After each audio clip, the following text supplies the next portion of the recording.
Bonjour à tous, bonjour Olivier Faure. Bonjour à vous.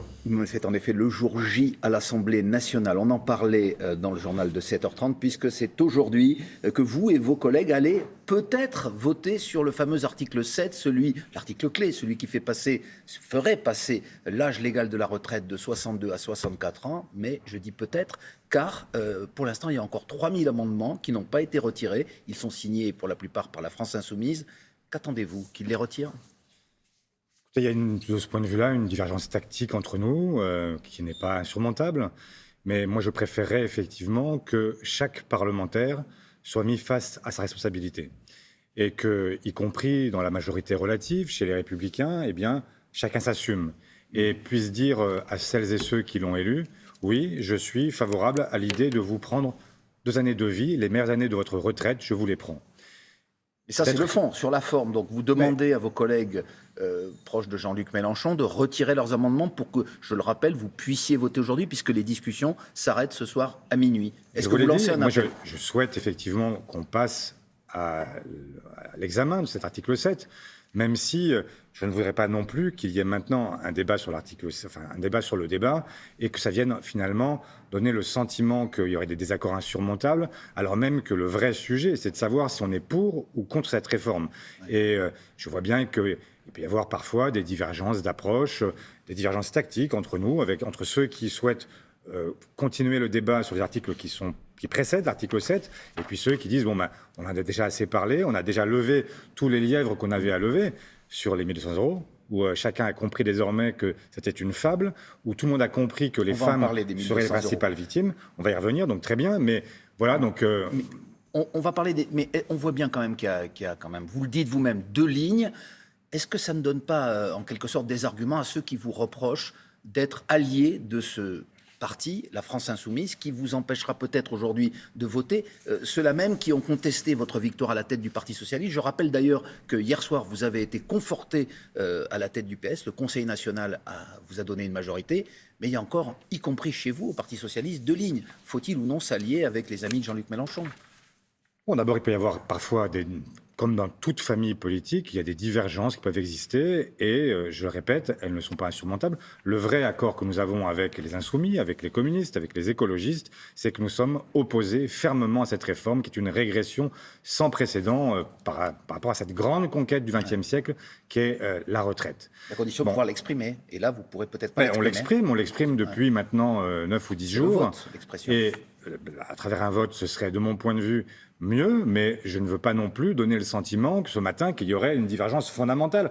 Nous sommes tous opposés à cette réforme des retraites et nous allons l'exprimer de manière tout à fait claire dans les prochaines heures, dans les prochains jours, parce que le débat il ne s'arrêtera pas à l'Assemblée. Il y aura ensuite un débat au Sénat, puis ça reviendra à l'Assemblée, et puis il y a le débat que nous avons aussi avec les Françaises et les Français. Nous avons un grand rendez-vous qui est celui du 7 mars, sur lequel on reviendra certainement, qui est celui... à partir duquel les syndicats ont appelé à mettre le pays à l'arrêt, ce qui n'est pas rien quand c'est l'ensemble des syndicats qui sont là et qui le disent, y compris les syndicats réformistes, parce qu'il y a aujourd'hui une volonté claire de notre part à tous de faire l'unité et d'avancer contre le gouvernement qui, lui, a réussi à faire l'unité, mais contre lui. On a compris quand même, Olivier Faure, que vous souhaitiez, vous, avoir à vous prononcer aujourd'hui sur l'article 7, l'article fondamental de la réforme. Si ce vote a finalement lieu, si les Insoumis retirent leurs amendements, qu'est-ce qui vous fait penser que cet article, qu'il pourrait y avoir une majorité? Est-ce que les jeux ne sont pas déjà faits, puisqu'on sait qu'une partie de la droite va voter en faveur de devrait voter en faveur de cette disposition? Effectivement, moi je dis toujours que c'est une réforme qui s'appelle Brown-Ciotti, parce que c'est un accord entre la droite et la droite. Mais ce que je vois aussi, c'est qu'il y a de très nombreux gaullistes, de gens qui se réclament de l'héritage du général de Gaulle, qui se rappellent que les retraites, c'est un moment un peu fondateur pour eux aussi, parce que c'était un gouvernement, mais c'est un ministre communiste qui avait porté, Ambroise Croizat, qui avait porté la réforme des retraites. C'était un gouvernement d'union nationale au lendemain de la Seconde Guerre mondiale. Et donc, si quelques-uns d'entre eux ont quelques souvenirs de tout cela et qu'ils sont fidèles à l'héritage du général de Gaulle, eh bien, la logique voudrait qu'ils ne votent pas cette réforme. Je pense qu'ils sont un certain nombre à ne pas vouloir le faire. Je vois aussi Est-ce que ça fait une majorité, ça, Olivier Faure? Je ne sais pas. Ce que je vois aussi, c'est que dans la majorité... Vous êtes à l'Assemblée tous les jours, donc vous oui, voyez mais c'est très difficile de le comprendre parce que je vois aussi que dans les votes qui sont intervenus... Il y a eu un article, l'article 2, qui a été rejeté. L'article 2 a été rejeté. Je vois aussi qu'il y a une très faible mobilisation de la majorité relative, de Renaissance, d'Horizon, du Modem, qui sont en fait très peu présents. Vous en avez toujours sur chaque vote 40 à 50 qui sont pas là et qui votent avec leurs pieds. Donc je me demande en réalité quelle est la réalité de cette majorité. Ça veut dire quoi? Si on vous comprend bien, le gouvernement aurait un intérêt finalement à ce que ce vote n'ait pas lieu parce qu'il pourrait y avoir un accident? Mais je crois que le gouvernement fait tout pour freiner les débats et on parle des Insoumis. Mais moi je vois aussi qu'en face, les députés de Renaissance prennent la parole abusivement, cherchent à faire traîner les débats aussi, en faisant porter la responsabilité sur d'autres, mais en réalité, ils ne sont pas très pressés de voter. J'ai discuté avec certains d'entre eux. Donc ça arrangerait le gouvernement qu'il n'y ait pas de vote aujourd'hui? Je crois qu'effectivement, ça arrangerait le gouvernement. Et ça arrangerait aussi beaucoup de députés marcheurs. Je discute avec certains d'entre eux dans l'hémicycle.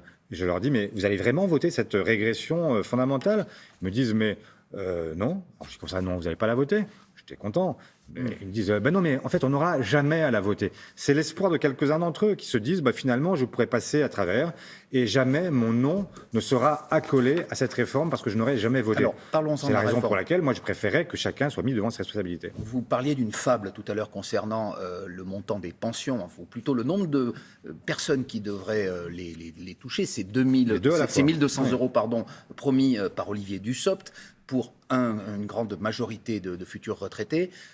Votre collègue Jérôme Guedj est monté hier au créneau pour démonter les argumentaires, selon lui, du ministre.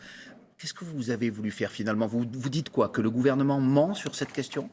Bien sûr, le gouvernement ment depuis le début de ce débat sur cette question de ce minimum contributif, de cette pension minimale. Il a laissé penser qu'il n'y aurait plus personne en France qui toucherait moins de 1 200 euros bruts par mois.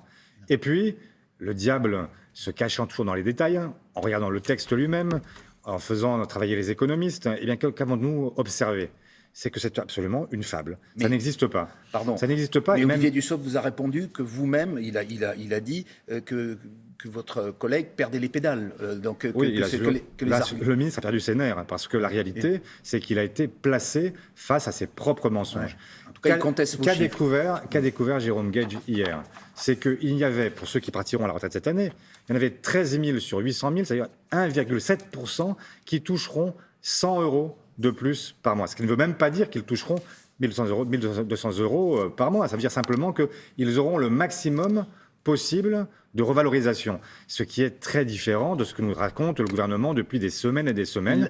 Et donc, il n'y a absolument aucune réalité à cette pension minimale de 1 200 euros. Ça aurait pu être le cas, ils auraient pu écrire dans le texte, écoutez, toutes celles et ceux qui ont une pension inférieure... Ce n'est pas une querelle de chiffres, c'est une querelle sur ce que va être la vie des gens qui vont partir à la retraite. C'est bien tout le problème, c'est qu'on nous oppose des chiffres, et moi je voudrais qu'on parle de la vie. Je voudrais qu'on parle de ces gens à qui on va voler 2 années de leurs meilleures années de retraite.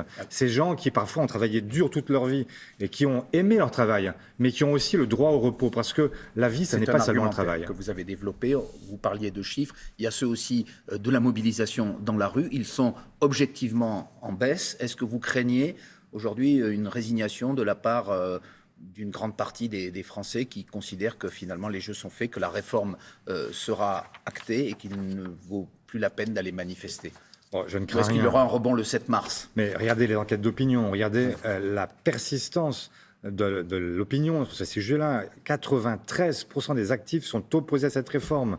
Enfin, c'est du jamais vu. Mais ils ne descendent plus forcément pour le dire. Hier, on savait très bien que cette manifestation serait moins importante. Pourquoi? Parce que vous avez une partie de la France qui est en vacances. Et vous avez aussi une préparation d'un autre moment, d'une grande échéance, qui est celle du 7 mars. Avec la France à l'arrêt, vous êtes pour? Avec la France à l'arrêt.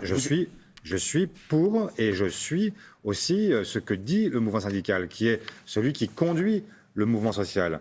Et je crois effectivement que beaucoup de Français se préparent à cette date, à cette échéance qui va venir vite maintenant. Et donc, cette échéance à partir de laquelle il faut mettre le pays à l'arrêt. Il faut mettre le pays à l'arrêt. Oui, faire comprendre à ce gouvernement qu'il y a aujourd'hui une majorité dans ce pays qui refuse cette réforme. C'est quand même incroyable d'avoir un président qui n'a pas été élu sur cette base-là. Il a été élu parce que Vous connaissez l'argument, c'était dans son programme, mais on n'a plus le temps. J'ai voté pour lui au second tour de l'élection présidentielle, non pas par adhésion à son projet, mais simplement pour éviter Marine Le Pen. Et il le sait lui-même, il avait d'ailleurs dit entre les deux tours qu'il comprenait très bien qu'il ne serait pas élu sur la base de son programme, mais simplement sur la base d'un rejet. Et puis ensuite, il a oublié. Mais les Français qui étaient prudents ne lui ont pas donné une majorité absolue à l'Assemblée parce qu'ils savaient aussi que Jupiter peut avoir parfois des désirs qui dépassent ceux des Français. Et donc, nous allons lui rappeler, semaine après semaine. Et le 7 mars, j'appelle les Françaises et les Français, effectivement, à mettre le pays à l'arrêt. Eh bien, on vous a entendu ce matin. Merci Olivier Faure, premier beaucoup. secrétaire du Parti socialiste. Merci à tous les deux.